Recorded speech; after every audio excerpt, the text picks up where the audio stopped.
وآمنوا بما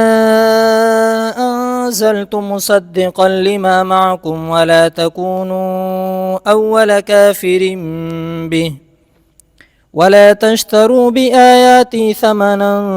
قليلا وإياي فاتقون ولا تلبسوا الحق بالباطل وتكتموا الحق وأنتم تعلمون۔ سورہ بقرہ آیات نمبر 41 اور 42۔ عزیزان محترم، ان آیات میں اللہ رب ذوالجلال بنی اسرائیل سے مخاطب ہیں اور قرآن پر ایمان لانے کی دعوت ہے۔ بنی اسرائیل کو اللہ رب ذوالجلال فرما رہے ہیں کہ اے بنی اسرائیل، اے یہودیو، تم قرآن مجید پر ایمان لاؤ، اور یہ قرآن مجید یہ کوئی ایسی کتاب نہیں ہے کہ جو تمہاری کتابوں کی مخالفت کرتی ہو۔ یہ قرآن مجید پہلی آسمانی کتابیں جو ہیں، تورات ہے، زبور ہے، انجیل ہے، اس کی تصدیق کرتی ہے، کوئی مخالفت نہیں کرتی ہے۔ اور یہ قرآن مجید باقی انبیاء علیہم السلام جو حضرت موسیٰ علیہ السلام ہیں، حضرت عیسیٰ علیہ السلام ہیں، ان کی بھی تصدیق کرتی ہے، مخالفت نہیں کرتی ہے۔ چونکہ بنی اسرائیل جو تھے، یہودی جو تھے، وہ حضرت موسیٰ علیہ السلام پر ایمان لاتے تھے، اور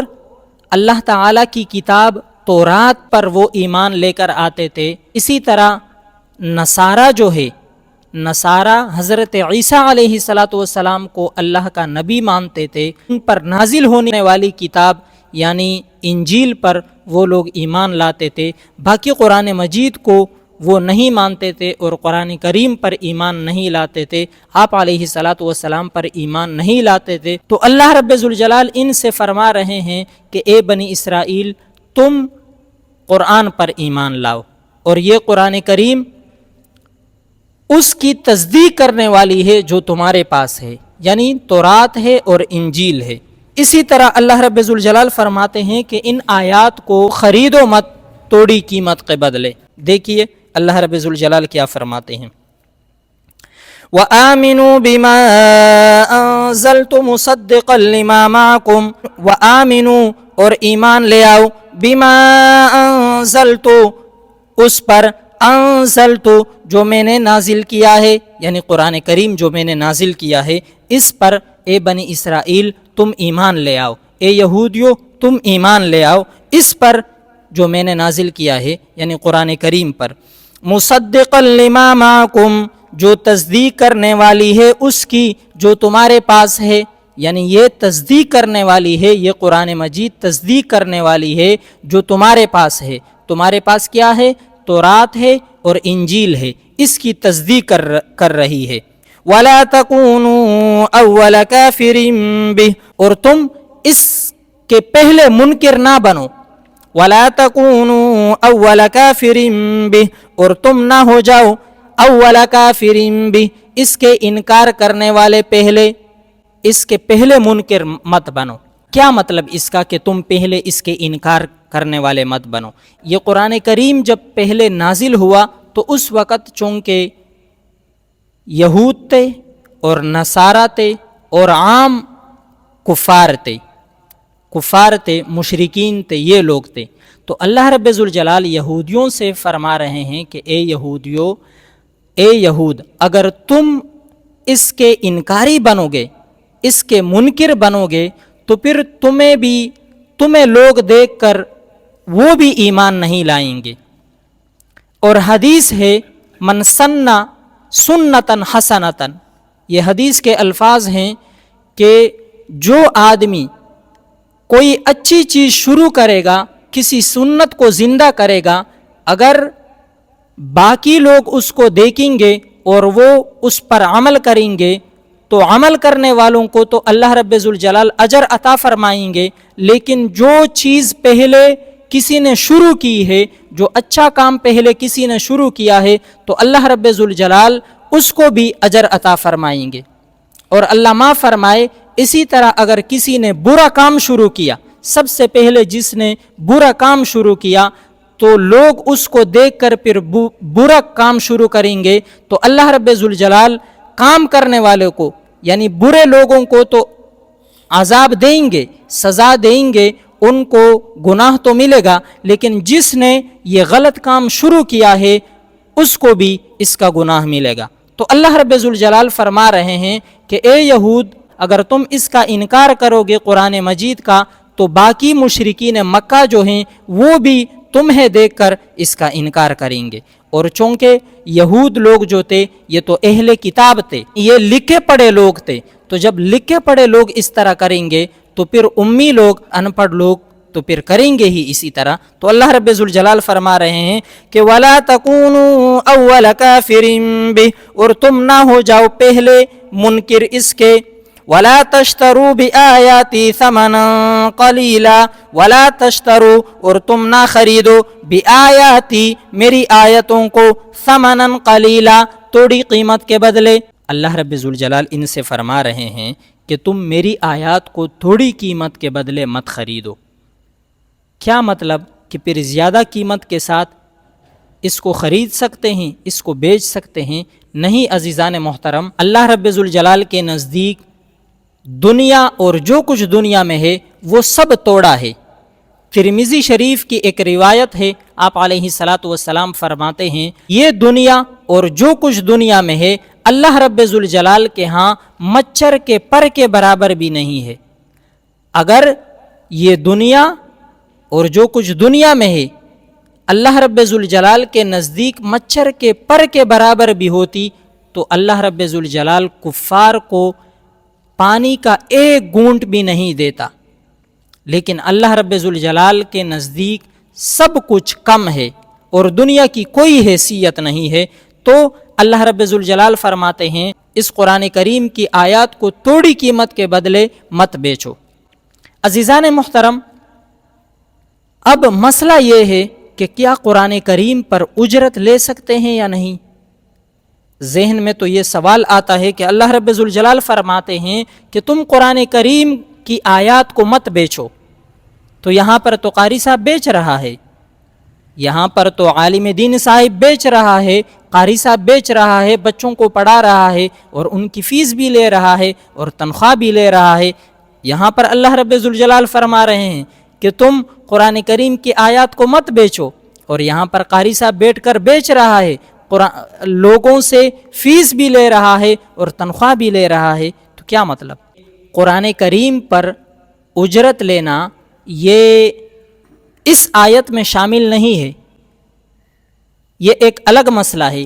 قرآن کریم پر اجرت لینا امام شافعی رحمہ اللہ اور امام احمد بن حنبل رحمہ اللہ اور امام مالک رحمہ اللہ، یہ حضرات فرماتے ہیں کہ قرآن کریم پر اجرت لے سکتے ہیں، یعنی قرآن کریم پڑھا کر تنخواہ لے سکتے ہیں۔ لیکن امام اعظم ابو حنیفہ رحمہ اللہ اور دوسرے حضرات فرماتے ہیں کہ قرآن کریم پر اجرت نہیں لے سکتے، یعنی قرآن کریم پڑھا کر تنخواہ نہیں لے سکتے، اس لیے کہ آپ علیہ السلام نے قرآن کریم کو ذریعہ معاش بنانے سے آپ علیہ السلام نے منع فرمایا ہے۔ لیکن متأخرین جو احناف ہے، جو بعد کے فقہاء ہیں، انہوں نے اس کی اجازت دے دی، اور اجازت اس وجہ سے دی کہ چونکہ پہلے زمانے میں اسلامی نظام ہوتا تھا، اسلامی ریاست ہوتی تھی، اور بیت المال کی طرف سے قراء لوگوں کی اور علماء کی تنخواہ ہوتی تھی، تو بیت المال سے حکومت کی طرف سے ان کے لیے وظیفہ ہوتا تھا اور اچھا خاصا وظیفہ ہوتا تھا۔ لیکن چونکہ آج کل اسلامی نظام نہیں ہے، اسلامی ریاست نہیں ہے، تو بیت المال سے قراء لوگوں کو تنخواہ نہیں ملتی ہے۔ تو جب تنخواہ نہیں ملتی ہے تو یہ لوگ، یہ جو قراء لوگ ہیں، یہ جو ائمہ لوگ ہیں، یہ بھی تو انسان ہیں، یہ پھر جا کر یہ کام بھی نہیں، اگر تنخواہ بھی نہ لے لے، فیس بھی نہ لے لے، تو پھر یہ لوگ بھی، ان کے بھی بچے ہیں، ان کی بھی بیوی ہے اور ان کے گھر بار ہے، سب کچھ ہے، ہماری طرح انسان ہے، تو پھر وہ اپنے گھر کو کیسے سنبھالیں گے، اپنے بیوی بچوں کا خیال کیسے رکھیں گے، ان کی پرورش بھی تو کرنی ہے۔ تو اس لیے پھر یہ لوگ اگر دنیا میں لگ گئے اور یہاں امامت چھوڑ دی، کیونکہ گھر بار کو تو سنبھالنا ہے، اگر یہ لوگ چلے گئے اور یہاں یہ چیزیں چھوڑ دی، امامت چھوڑ دی، خطابت چھوڑ دی، اور اسی طرح قرآن کریم کی تعلیم چھوڑ دی، تو پھر دین کا بہت بڑا نقصان ہو جائے گا، ہے کہ نہیں ہے؟ دین کا بہت بڑا نقصان ہو جائے گا۔ تو اسی وجہ سے پھر علماء نے یہی فتویٰ دیا ہے، فقہاء نے یہی فتویٰ دیا ہے کہ قرآن کریم پڑھا کر اجرت لے سکتے ہیں، تنخواہ لے سکتے ہیں۔ بات سمجھ میں آ گئی؟ اس لیے کہ اگر یہ لوگ تنخواہ نہیں لیں گے اور بیت المال کی طرف سے ان کو وظیفہ بھی نہیں دیا جا رہا ہے، تو پھر یہ لوگ مجبور ہو کر یہ پھر دنیا میں لگ جائیں گے اور اپنی ڈیوٹی کریں گے، اپنا کاروبار کریں گے، تو پھر دین کا بہت بڑا نقصان ہوگا۔ تو اسی وجہ سے دین کے نقصان کی وجہ سے ضرورت کی وجہ سے فقہاء نے یہ اجازت دے دی ہے کہ قرآن کریم پڑھا کر اجرت بھی لے سکتے ہیں۔ بات سمجھ میں آ رہی ہے؟ اسی طرح جو اور شعبے ہیں، دین کے جو اور شعبے ہیں جس پر دین کی بقا موقوف ہے، جیسے امامت ہے، خطابت ہے، قرآن کریم پڑھانا ہے اور حدیث پڑھانا ہے، یہ جو جتنے بھی شعبے ہیں دین اسلام کے جن پر دین کی بقا موقوف ہے، اس میں یہ لوگ تنخواہ لے سکتے ہیں۔ لیکن ایک اور بات ہے، بعض بدعتی قسم کے جو لوگ ہیں وہ مردوں کے لیے جو ایصال ثواب کرتے ہیں، جو ختم پڑھاتے ہیں، اس پر بھی وہ لوگ اجرت لیتے ہیں۔